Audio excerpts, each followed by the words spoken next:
From the KELOLAND Digital Desk, I'm meteorologist Scott Mundt. It is Monday, January 5th. Here's what's going on in weather. We had another morning with fog in eastern KELOLAND. That will slowly go away, I think, as we do go through the morning hours. And we'll warm. Temperatures will be above average, probably returning to the 40s for many of us. There's even a chance of 60-degree heat in south central South Dakota for today.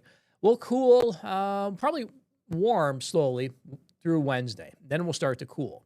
Cool enough to bring in snow chances for Friday, and that may linger into the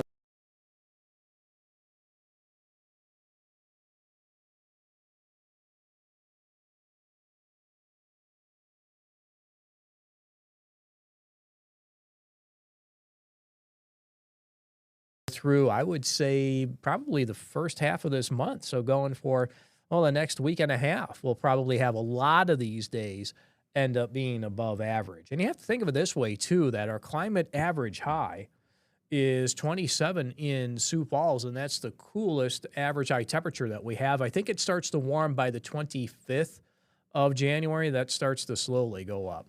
Futurecast for today showing that the low-level cloudiness will hold. Hopefully, we'll be able to bring in at least periods of sunshine in eastern, southeastern KELOLAND.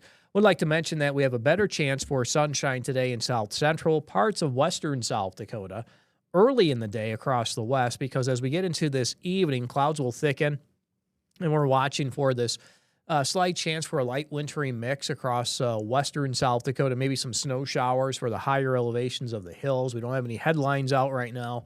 So moisture is limited. Things will remain light. And then for tomorrow, we'll have a dry day.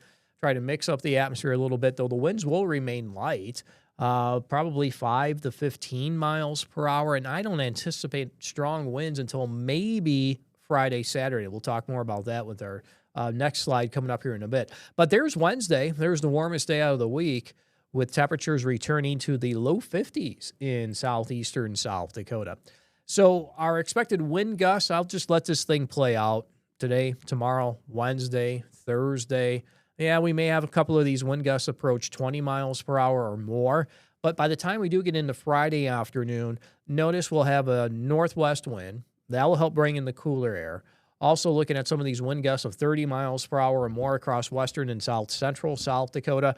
And then we'll see if those wind gusts do make their way into eastern and southeastern KELOLAND later in the day on Friday and Friday night. Because if they do, that's the time frame where we think that we could see some snow. So that will give you some travel issues in the east and southeast if these winds do pick up and the snow materializes across the east and the southeast. Still some question marks on that. And I mentioned that Brian and I will talk more about that coming up a little bit later. In the meantime, today, temperatures will reach the 40s, eastern and northeastern South Dakota. And you do notice maybe that 20 to 30% chance for precipitation. Hurricanes up toward Watertown. There could be a couple of light rain showers that can develop. Anything that does will remain light. Accumulations will be minor. 40s in central South Dakota, Piers high at 46, 54 in Rapid City. And look at those 60s in south central KELOLAND. Rosebud at 62, Winter at 64, Valentine 61, and Pine Ridge may hit 60. Tonight, temperatures fall to the 20s to near 30 degrees. Be aware that there will be fog in eastern South Dakota, Minnesota, and Iowa. And then for tomorrow, temperatures will reach the 30s, 40s, and 50s. Don't see any 60s on the map quite yet. We'll just keep these numbers probably in the middle 50s, western to south central South Dakota. But regardless, it will still be another above average day. We'll talk more about these 40s in January coming up. Stay with us. You're watching Weather or Not.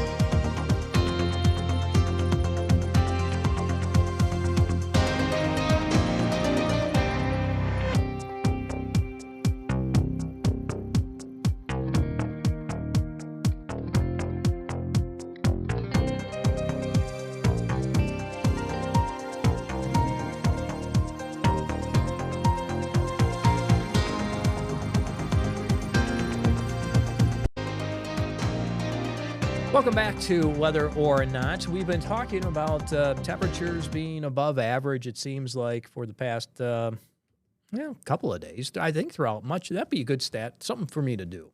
Not that I'm looking for more to do, would be to see how many of these days have been above average since, say, November.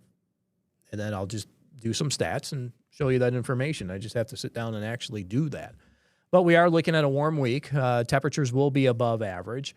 You know, getting 40s in January, that's not too uncommon. We'll talk more about that coming up. But let's go ahead and check the 7-day forecast, as we have 4 days that our temperature should be at least 40 degrees. And you throw in yesterday's 50, and that's 5. And then we notice how we do cool Friday, Saturday, bring in that snow chance. So that's Sioux Falls. Aberdeen may see 4 days with temperatures in the 40s, and then we cool Friday, Saturday, back to 40 for a high temperature on Sunday.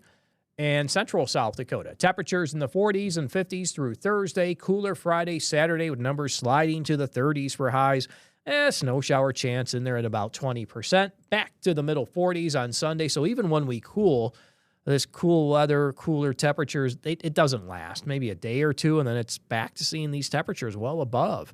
You see numbers in the 50s for western South Dakota today through Wednesday, and then we'll see if we could get back to 50 on Sunday. Now, the reason why I showed you that is because this graphic talks about our 40s in January. The average number of days with the temperature at least 40 degrees in Sioux Falls, it's 5, 3 in Aberdeen, and 8 in Pierre. And then you see the maximum days there, 17 in 1944 in Sioux Falls, and then Aberdeen 16 and Pierre 22. That happened in 2006. Well, what's been going on this year? And you know what? I need to change that 25 to a 26, don't I? That's always a mistake when you have a new year. So, of course, that's 2026. We've had one so far, plus the next 4 days in Sioux Falls. So that will bring us to our average. And then for Aberdeen, the next 4 days, if we hit at least 40 degrees, that will be above average, plus you throw in Sunday.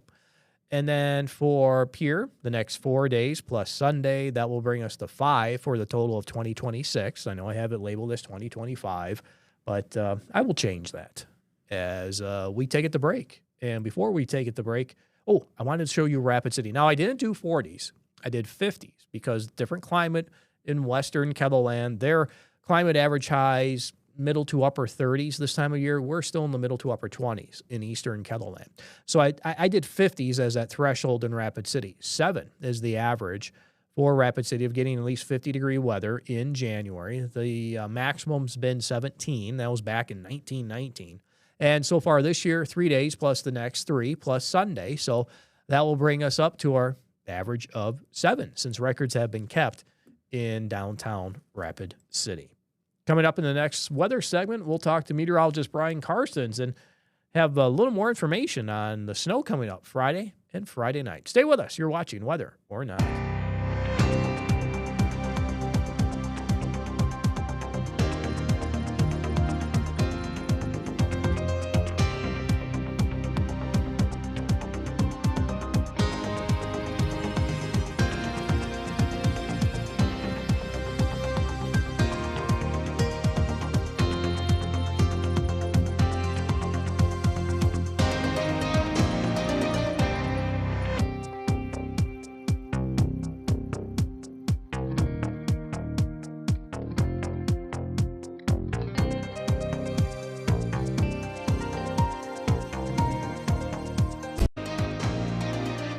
Welcome back to Whether or Not, and joining me now is Brian Karstens. Brian, Happy New Year. Yes. Right? Good to see you. Yeah, I've been off for 4 days. Good for you. Did you get some chance to relax a little bit? I did. It was nice having that time off. New Year's Eve, I do have to be honest, and I was sitting in the chair going in and out of sleep. And we had company over at the same time. Oh. So it wasn't working well. Oh, my. For me. That's the thing about our shift is your body's used to being up early and then staying up to midnight, which, of course, I had an easy out because I was working that morning. So I went to bed probably about 9 o'clock that evening. Well, then I ended up falling asleep on the chair. Company left, and I fell asleep on the chair. Woke up at 1:30, and my body just woke me up because of the shift. Yep.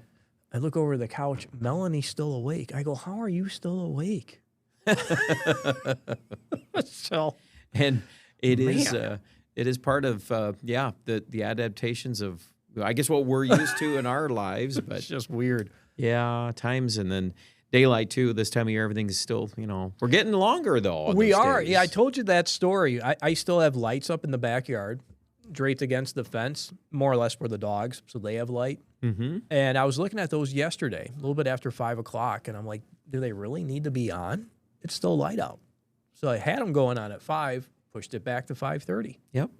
It's getting noticeable just a little bit now. Mm-hmm. And boy, but and even yesterday, I thought with the wind blowing the way it was and the cloud texture, I thought it looks like more like March, just the way it felt yesterday. Yes, and it was nice to bring our sunshine back too. Yes, so the Been a sun always makes a difference, I think, too. So this week we're talking, I would say, with highs in the 40s.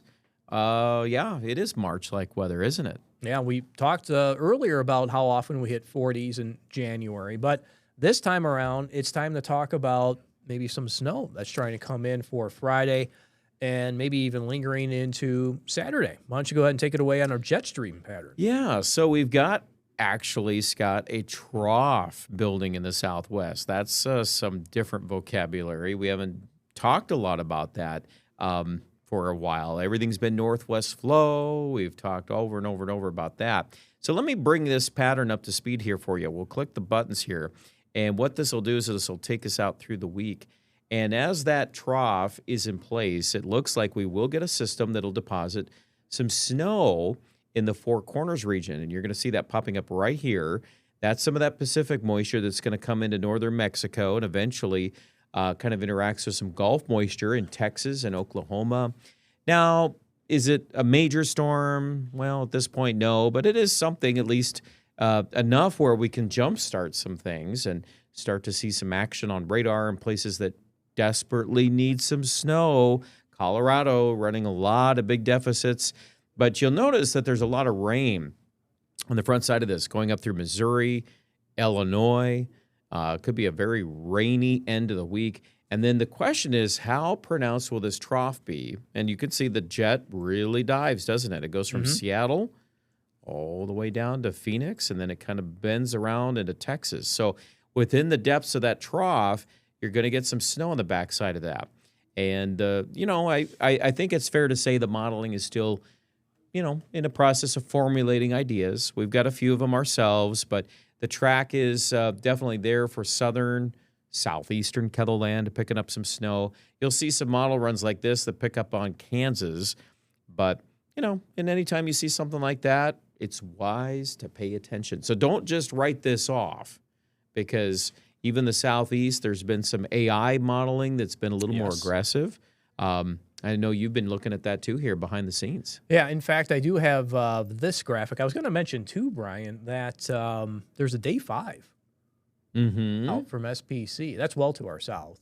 Yep. Northern Louisiana. I think it touches the southern tip of Illinois.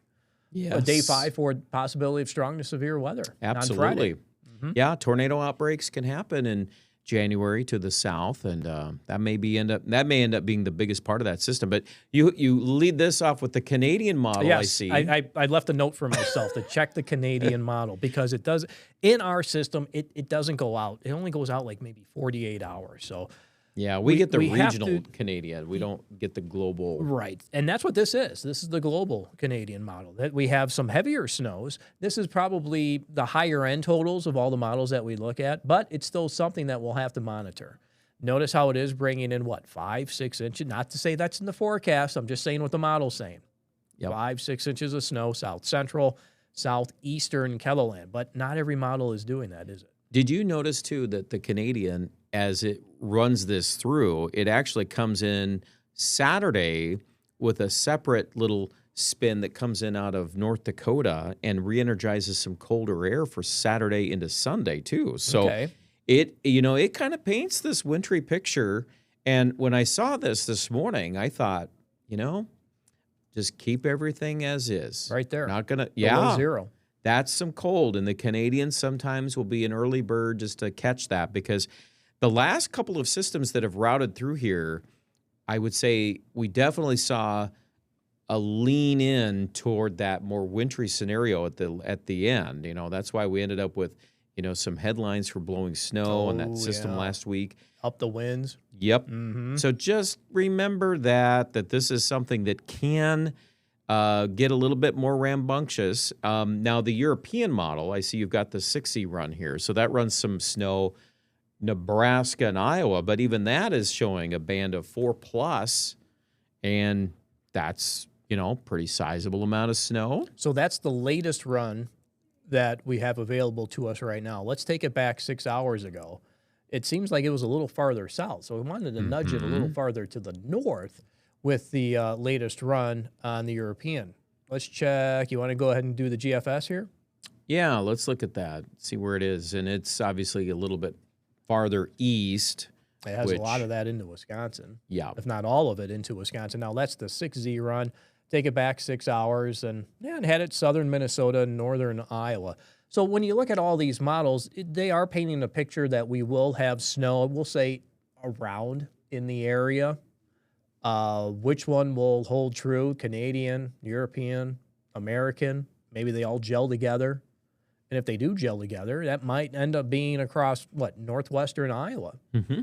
So, yep. And if you're traveling on Friday, you've got plans on Friday, your best advice, just keep watching the weather because, anything that comes out of the southwest like that can produce some snow. And I would imagine if this system, as we get a better handle on how much moisture it's actually going to have, that'll give us a better idea too. Remember, though, initially it's disconnected from any Arctic air. And I would even argue, even toward the end of that forecast, the air that comes in is it's colder, but it's not extreme cold, except that Canadian run. That was definitely a little bit more of a fusion of that Arctic component in there. And that's what it comes down to. If you start to bleed that in, then the storm will start to rev up a little stronger. If the two stay disconnected, then you're going to run, a big wall of rain south of us, and then there'll be some sort of a wintry blend on the northern side of that track. And then, by the way, next week, everything tilts right back to warm weather again. So yeah, we'll talk about that in the next segment. But also, things do get ramped up. We might have to deal with some wind. Now, this only takes us out to Friday afternoon, Brian. You do notice northwest winds for just about everybody. We'll peak with our temperature on Wednesday, and then after that, temperatures will slowly cool. But Rapid City already trying to bring in a wind gust of 30. We'll probably bring those gusts to the 30s in eastern and southeastern KELOLAND. That's the way it looks right now. And, of course, that can change. Things do strengthen. Cold air comes in on the Canadian. We'll probably set up that temperature gradient again. And that's been the case over the past couple of weeks when we've had these things run through. Boom, here comes the strong wind. Yep. So it'll again, that wind will be there. It's just a matter of if we get any more of that collision, that fusion of those air masses. But I'm glad you pointed that out too, because there will be some northwest winds on the backside of this, no matter what happens, and it'll trend colder.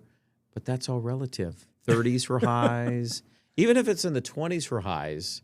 All that does is gets us close to normal, which is pretty amazing, isn't it? It's 27 is our climate average. Yeah, 27 degrees. And do we have a day like that on the 7-day? Not now. No, we don't. No, we do not. But this graphic actually did go out to Saturday. So, again, those stronger winds do eventually move across eastern KELOLAND as we get into that first half of the weekend. And, Brian, they'll bring in this cold air, but what we have going now in our 7-day forecast, it doesn't last. Cooler, colder air lasts for, 2 days? And then we're warming again. Yeah, it's all just a push of something like that comes into the pattern and then leaves again. So structurally speaking, the jet stream, the weather pattern, we feel pretty confident the first half of the month is more or less going to continue to be above average. Even the days that are colder are short-lived. And I know we got to talk about the extended forecast a little bit more coming up, but yeah, people are kind of wondering about that. Are we going to get winter again? Well, it could be one of those deals where, the first half of the month is warmer than the second half of the month. Could be. Not saying that it will be, but it could be. Very interesting. Yeah, I think that's a good way to maybe end this segment and kind of tease the next one because we've got some interesting things to share. Stay with us. You're watching Weather More Than That.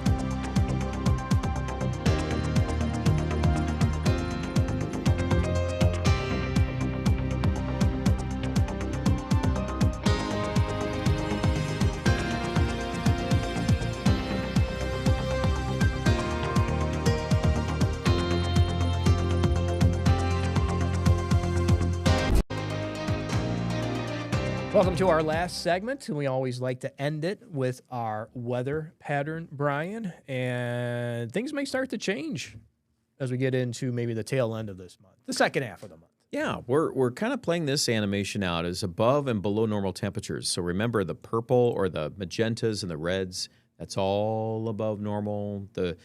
Most of the country is flooded with this. Scott, it's really not going to change a whole lot until we get to the middle of the month. Now, this animation is not going to pick up on that a bunch, but you've got a couple things over there that might be interesting to watch. Well, something that you like to reference is what? The purple blob. And then every so technical, isn't it? Well, this map is showing the temperature anomaly. You know, again, what you're showing, what's above and what's below when you compare things to the climate averages. So this is taking us out to just starting the second half of the month on the 16th. Still looking at slightly above average temperatures. But as we continue through time, you see it? You see that purple blob that's trying to come in from Canada? And it's invading the northern plains as we get into the 19th, I believe that is. There's the 19th and 20th. That's how far out this goes.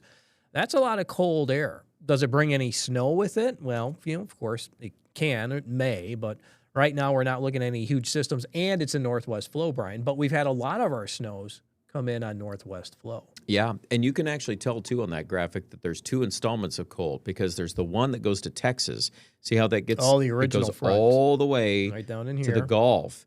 So you're going to have this spill out in a couple different chunks. Now, again, we're being pretty general because we don't have the exact itinerary yet on this, but the idea is watch the second half, 17th of January, 18th, somewhere in there. Let's see if Alaska Look at that connection. Yep. That's where it's coming in from. It's pivoting out of Alaska. And when we do these forecasts, I know we don't have a lot of time here, but the ultimate thing is the teleconnections. We watch the ridging over Greenland. That's one of these factors because that pushes and prods Arctic air out of the Arctic, and then it's got to go somewhere. Will it be KELOLAND? Maybe it will. Well, we'll be due for it, right? Well, that's exactly right. And that's I do want to end with this. I do want to end with this. I think in November you said, watch the second cold front. It's always the colder of the two, as it should be, right? That's right. That's our time we have for this latest edition of Whether or Not. Thank you for joining us, and have yourself a great day.